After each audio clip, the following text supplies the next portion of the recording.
Welcome back to the HB 2-Minute Game Podcast. Of course, I'm Matty Thompson, and I'm with Coach John Crawley. It's been a month, but it's kind of our year in review episode. So we're going to talk about the A10 semifinal. We're going to talk about end of the year awards and just basically just a big overall year in review. Thank you for letting us use your office one last time Absolutely. this season. For you who don't know, we lost to St. Joseph's in the A10 semifinal. We finished with a 7-7 overall record, 5-2 in A10 play, second consecutive tournament appearance. Based off that, how do you assess where this program is after this season? Yeah, not where we want to be. I think that there's one team, I think, every year that goes home happy. And you saw that with Princeton last weekend, and them taking home the national championship, for our conference, it's to win the conference, and I think that those are our two overall visions and goals for our program. So we fell short of that. We lost to St. Joe's in that semifinal game. I think some of our inconsistencies from the year showed their head in that game a little bit, and I think that ultimately we need to be better. But I think from my perspective, outside of just like the facts of not winning that championship, from my perspective, watching our team grow and watching our culture continue to build, and seeing what the seniors left behind, I'm really proud of where we're at, and I'm really proud of the guys in our locker room. I think, having these last couple of weeks to take a step back, to kind of almost start to recap the year, have our end of year meetings when we finished up, to spend some time with the seniors around graduation, and then to start to almost gear up towards recruiting and what's next for the summer. It allowed us to, as coaches, to kind of reflect on what the year looked like, and frankly, we were a 1-5 team. Right, and we had some tough weeks throughout this season, I'm really proud of how our guys never lost the belief in what we were doing and how we were doing it, and in the way that we were developing. And I think that they earned every right to be the number 2 seed in our conference for the second straight year. Watching them turn those things around, watching our seniors continue to lead, and watching our captains continue to grow. And I'll tell you what, I'm really proud of where it ended up. And there were a couple of moments, within the last weekend that I thought really stood out to me, to make me really proud of where our culture is at. And the first one was in our pregame walkthrough before our St. Joe's game. There were a couple of guys that forgot their penny or forgot something. And I think for the most part over these last couple of years, it has been me as the person to address that and hold those guys accountable, and have them either practice or not practice or whatever it may be. And in that pregame practice, Ryan Hines stopped me and said, "Can I talk to the team?" And he had some choice words for those guys who did not do their job in coming to the field prepared. And it was a walkthrough. It was game day. It was something that is very easy as a small thing to overlook and not think is important. And watching him take ownership of that and hold guys accountable, we lost later in the day, but told me that culturally that we were in the right spot. Mm-hmm. And that there were guys on our team who cared at a really high level about the little things. And that's a really important aspect of our culture, is that the details matter. And they don't just matter sometimes. They don't just matter when it's convenient for them to matter. And you can't just look away from when a detail's not good, even though it's a situation where maybe you don't want to talk about it, right? Being able for us to be honest with each other and hold each other accountable is a really important aspect of our culture. And I watched a guy take the reins on that, and I felt like that was one of the first times that I didn't have to be the one to address it. And I think that puts us in a really, really good spot. Obviously, he's moving on, and he had, he finished up and graduated. But for everybody else on the team to see that those little things matter to somebody who mattered so much to them, I think is a really important step for our program.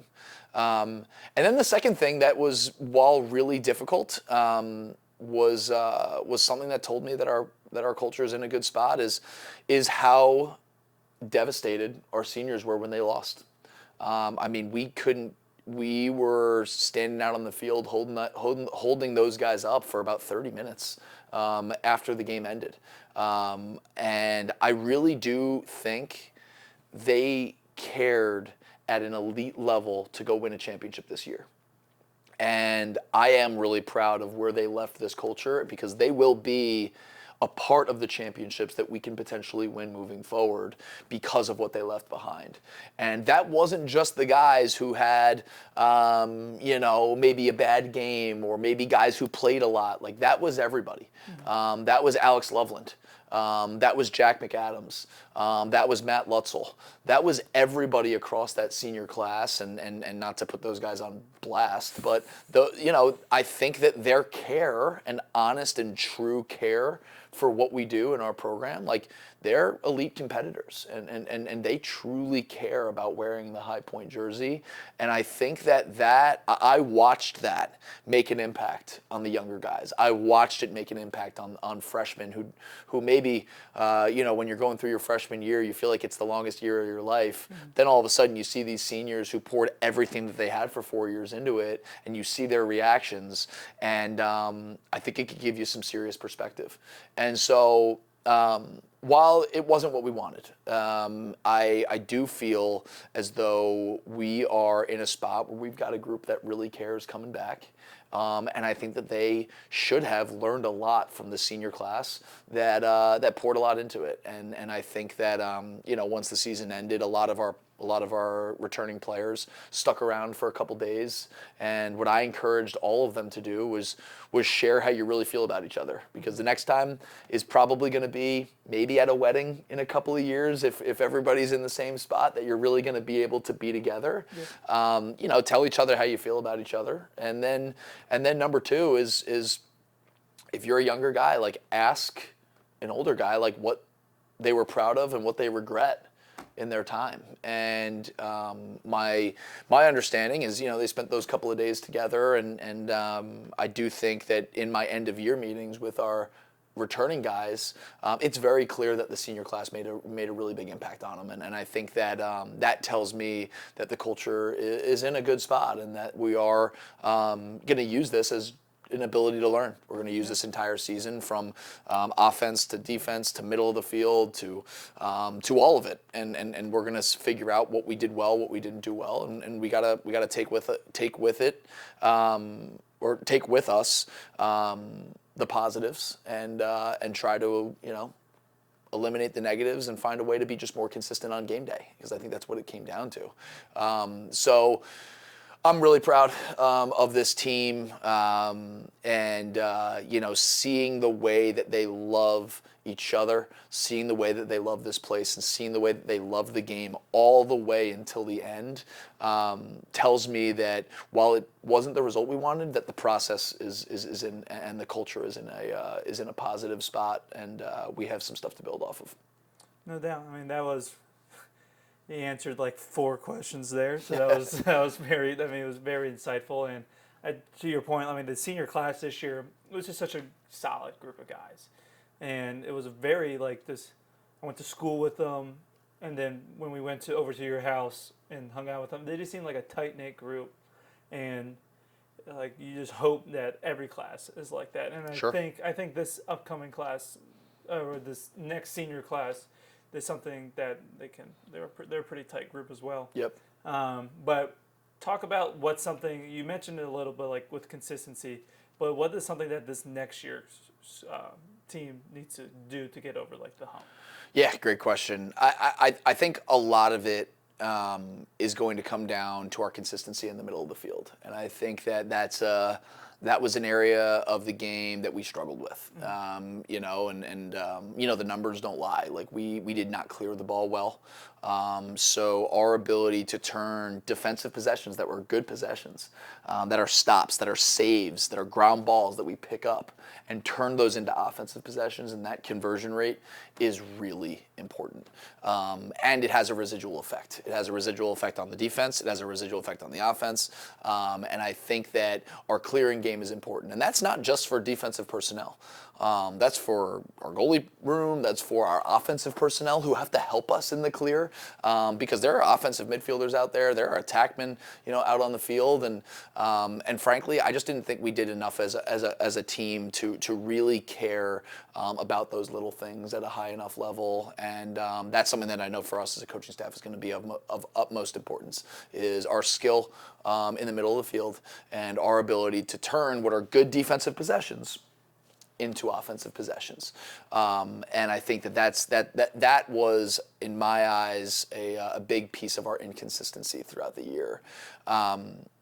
I did think and I think that leaks into our ability to value the ball, because if you look at our turnover rate and as an entire team, both offensively and in the clear, I don't think that we were careful enough with the ball throughout the year. And I think that we went into this season saying that was important, and we spoke about it a lot, and we watched it in film, and we did some drills to try to incite that. But I think us as coaches, we just need to do a better job of making that a bigger priority for our team. So I'd say that's probably the biggest one, is our ability to value the ball, and I do think that starts in the middle of the field, and our ability to turn defense to offense, and then. I think outside of that, I think that there was just, thinking about it on the offensive side, I just think some inconsistency in our ability to find really good shots at the ends of possessions. I think that there were times where we were really good at it, and I thought that it proved to look really good. And then I think at times we were just a little bit too impatient, a little bit too climatic early on in possessions, in ways where we were either taking a shot that isn't a great one, or turning the ball over before finding that really nice shot. So, valuing the ball and shot selection, I think across the board are always going to be two really important parts of any team, in lacrosse. But I do think that our maturity with the ball, basically on both sides of the field, is going to be of utmost importance. And that's where I did feel like some of our inconsistency was. Now, our consistency, I felt, was how hard we played. I thought that our guys scrapped. I thought that we competed off the ground. I think that started with Luka at the face-off X, but I felt that from everybody on the team. I felt like, when Justin Wickstead was around the ball, he was going to pick it up. I felt confident in that. When Luke Derman was around the ball, I felt confident that he was going to be able to pick that thing up. And I think that some of the consistencies were that we scrapped. I thought we did scrap hard. I think number two is something that we grew in throughout the year, is our ability to be more aggressive at the net. And what I mean by that is in transition, having everybody, both defense and offensive personnel, looking to attack the net and put pressure to score goals early on in offensive sets and shot clocks. So I thought that was something that we grew in throughout the year, and I thought that we did a good job of attacking the net. And I think that, again, that next step is just the consistency of attacking the net all the way up until the point where you're going to make that decision. Mm-hmm. And if you don't love it, saving it and being able to go to the next one. But, I did think that our transition offense got better throughout the year. We put more pressure from the face-off. We put more pressure from the defensive side. And I thought that those guys bought into it, which was really cool to see. So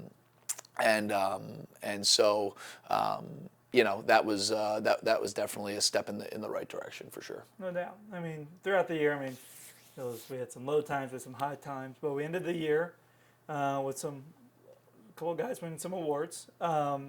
Luca Accardo was USILA honorable mention, All-American. Wait, sorry about that. I had a stroke. USILA honorable mention, All-American. No way that's the way they phrase it. But the first team All-Atlantic 10, Luca Accardo, Ryan Hines.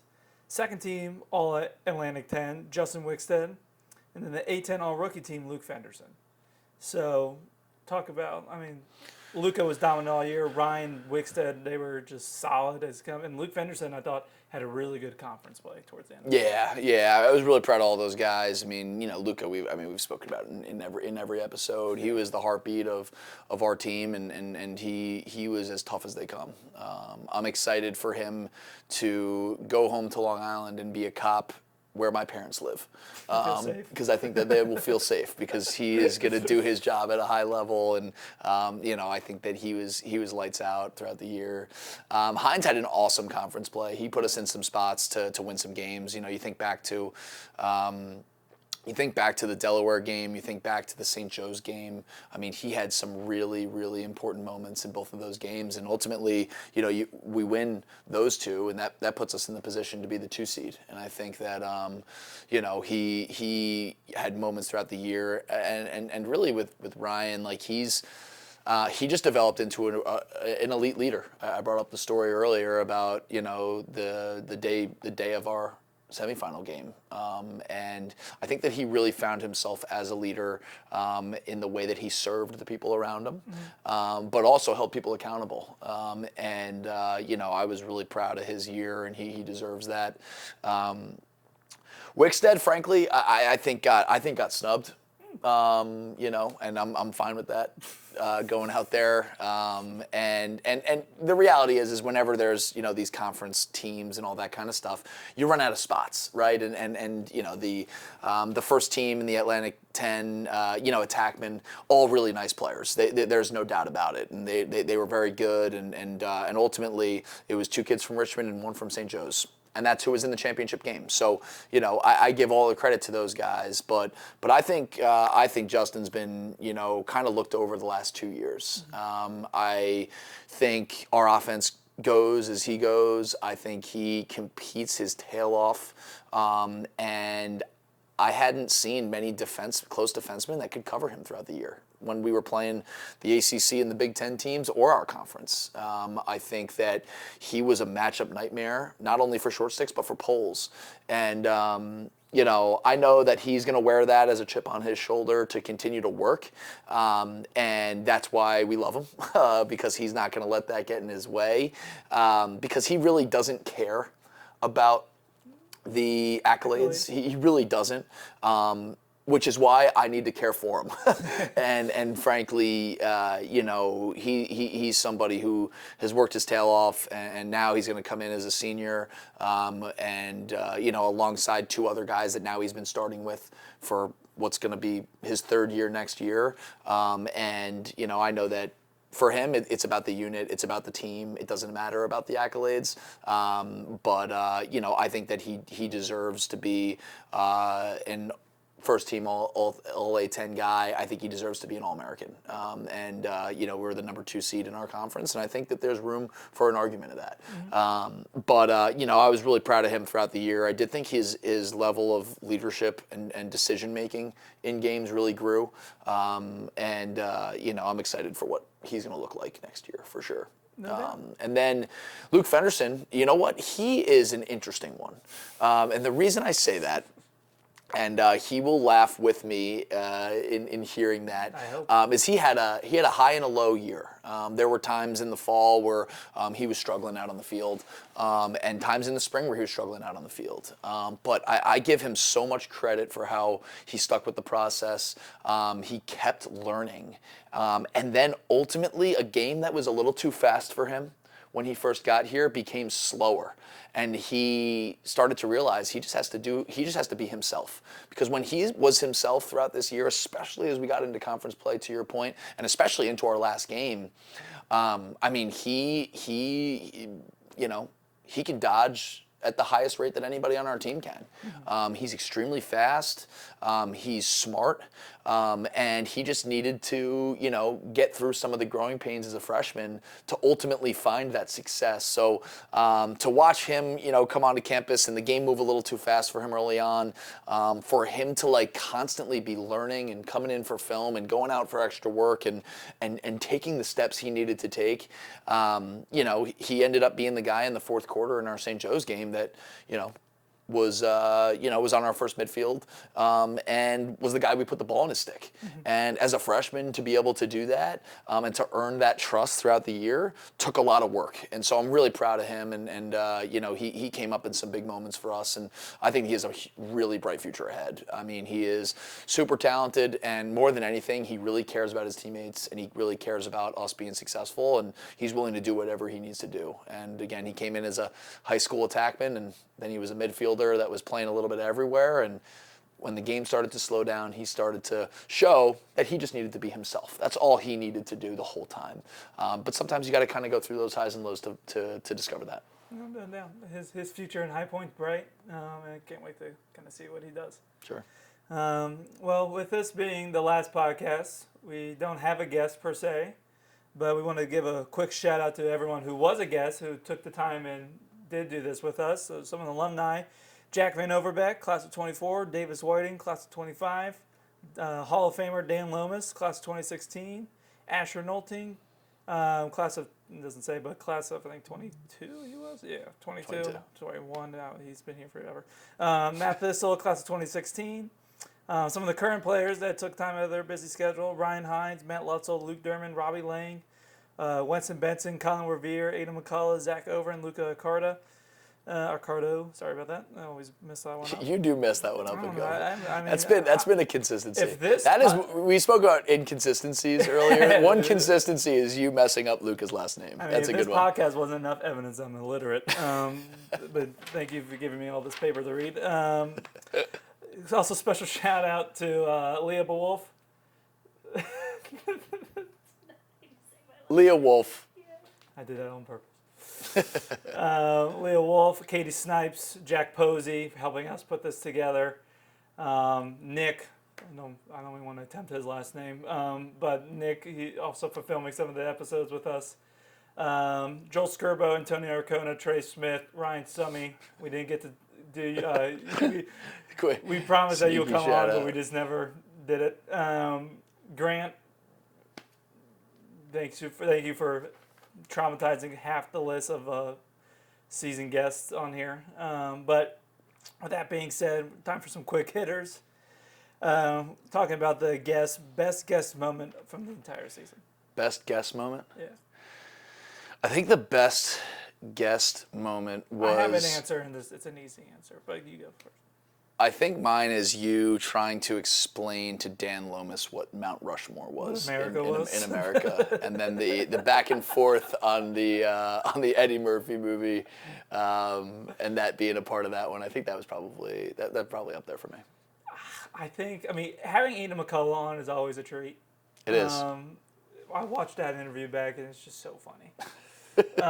He's just such a fun guy. But I think the obvious answer is the one that went probably the most viral was when Ryan Hines was exposed as a manager. It was the day of the UNC game, and I remember that was one of the only time this year Ryan was on the bus, because I just went to the UNC game and Coach Crawley was nice enough to put me on the bus. I was sitting next to Ryan Hines, and for the people that don't know, Ryan Hines, his freshman year, so Lacrosse Network, if you want to repost this clip, you can.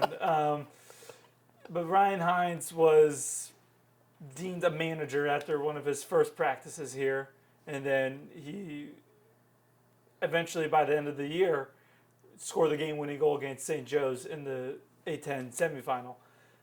So that post got viral, and it's just fun seeing Hines get all red when you call him a manager. I like it. But yeah, that was probably one of my favorite clips of the year.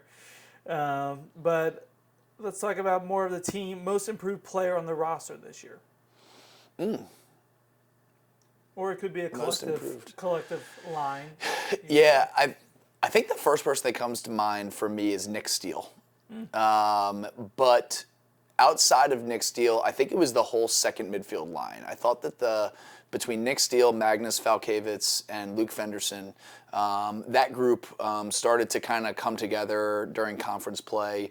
We weren't really sure of our second midfield line before that, and there were a bunch of guys just competing for those jobs. And I thought that those guys just came together as a unit. and they started to do a nice job together. But Nick Steele, I think, would be the one. He's a guy who's battled injuries throughout his career here, and he clearly over this past summer did a ton to change his body physically, and he came back more athletic. He must have I think he lost like 12 to 14 pounds, and just came back moving better. And he was just in a much better spot athletically. And then there was a little bit of a scare in the fall where he's had a couple of knee injuries and he kind of stepped weird, and everybody was like, oh my gosh, not again. And luckily, it was not anything super serious. He did have to go through some rehab, but that's a scary moment for a guy who's had a couple of injuries, and I'm really proud of how he stuck with the process, continued to get better. He ended up earning his way onto that second midfield, and I felt like he was a guy who was the most consistent guy between those first and second midfields. He played on both the first and the second line, but he ended up being the oldest guy on that younger midfield line, and I was really proud of how much better he got. And like I said, the end of the game in the fourth quarter of our St. Joe's game, the midfield line that kept going back out there was Ryan Hines, Nick Steele, and Luke Fenderson, that was really cool to see for his growth, and he, I think that he recognizes it, but his work last summer and how hard he worked last summer, I think, put him in a spot this year to have an opportunity to compete, to play, and I thought that he did a really nice job throughout the year. Nice. Biggest win of the season? Biggest win of the season was likely the UMass game, because it was after a pretty consistent skid, and after a bye weekend where I think everybody needed a breath, and it was our first conference game. And UMass was coming in, and they're every year going to be a good team. I think Kyle Smith does a great job, and their program has been passed over the years down to people within the program, and they know who they are. Like, UMass Lacrosse knows who they are, and you're going to get a really tough team. And I was really proud of how our team responded to some of the losses that they had early on in the year, and also responded to a terrible first quarter, by the way. I mean, we were terrible in that first quarter. I think it was a 1-1 or 2-1 first quarter. And then the second quarter, Luca scored a big goal off of the face-off, and then Magnus, I believe it might have been his first game really playing ever. He scored the third goal of the game, or maybe the fourth goal of the game, on a dodge where he got to the middle of the field and took a nice shot. And he ended up scoring 2 goals in that game. And I think that one, for a lot of reasons, kind of turned the tide for what we were able to do within our conference play. So I would probably say that UMass game and some of those moments in the second quarter, I thought were integral for the way that our group was able to turn it around. Last quick hitter. We should have called these quick sticks. For next year. Yeah, for next year. Yeah. The first ever quick stick, or last quick hitter, you might say. One word to describe this year's team. One word. You only get one. Unity. They will get that one. Okay. Well, we just want to say thank you. If you listen to all these episodes, I'm sorry. We were not refunding your time. But thank you for listening. Thank you to our guests. Thank you for everyone who supported the pod this season. Maybe potentially some player check-ins, alumni conversations, some road content. But that's kind of a wrap on this year's HB 2-Minute Game podcast. So thank you guys for Before we wrap up, we also have to thank our host here, Coach Maddie Thompson, who I coach the kids on reading. Did dedicate a lot of his time and effort to be able to be a part of this, and this started as an idea to try to get people to understand what was going on a day-to-day basis, and frankly, I don't know if there would have been a better person than you to be able to usher that. The same way you did it for Senior Day and all the other things that you did for us. We are very grateful and excited for what's to come. Yeah, no, thank you. I appreciate it. The last. Last.